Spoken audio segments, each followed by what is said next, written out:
Have you ever tried to resolve a conflict in your relationship just to discover that you are not getting anywhere? It could be that you are making these 4 mistakes in conflict resolution in your relationship, and you need to hear this. Welcome to Relationship Matters. It's all about building a stronger and a better relationship.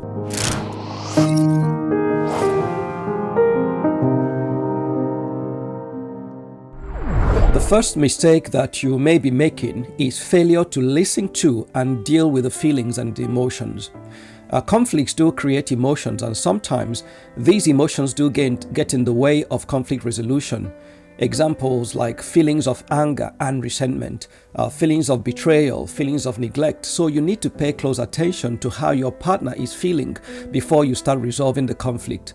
If your partner feels betrayed by your actions, you just can't expect them to be in a good mood, all because you are willing to talk.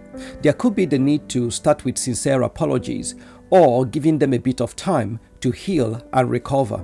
Always seek to identify and deal with emotions, or else you may be making matters worse. The second mistake that you may be making is failure to clearly define the problem.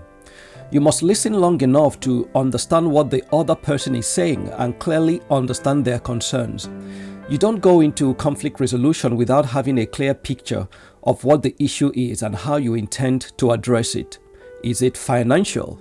Is it relational? Is it sexual misconduct? What exactly are you trying to resolve? Sadly, some couples go into conflict resolution and in the process create more problems, all because they haven't clearly defined the problem, and as a result, they easily get drawn away from the major issue. The third mistake that you may be making is failure to get all the information. Sometimes we are so much in a hurry to resolve a conflict when we haven't got all the facts. The solution stage can never be hurried. Until you have all the facts, you are not ready to look for a solution. Let's give an example here. If your partner's problem is financial irresponsibility, what proof do you have? Have you listened to their reason for spending money on something you think is a waste of money? Getting information from an unwilling partner can of course be very difficult because they simply lack the motivation to resolve the differences, either because they don't care anymore about the relationship or they find it all too hard. So it might be good to start by asking, do you really want us to resolve this conflict? Are you still interested in this relationship? If the answer is yes, then it becomes a lot easier to share information and be open with one another. The fourth mistake that you may be making is failure to communicate effectively. This can also create a huge barrier to conflict resolution. This mistake is obvious when partners become very critical, dogmatic, defensive, and abusive in the process of conflict resolution. Have you ever seen a conflict resolution process turn into a big fight? I have, and it's all down to what is being said and how it's being said. Communicating effectively will mean speaking only for yourself and don't try to speak for your partner. Talk about your thoughts, about your feelings and concerns. Limit what you say to brief, manageable statements. Don't go on and on and on until you wear your partner out. There is a fine line between making legitimate complaints and becoming very annoying and irritating. As you seek to resolve your conflicts, remember that each marriage has its unique combination of styles for handling conflict.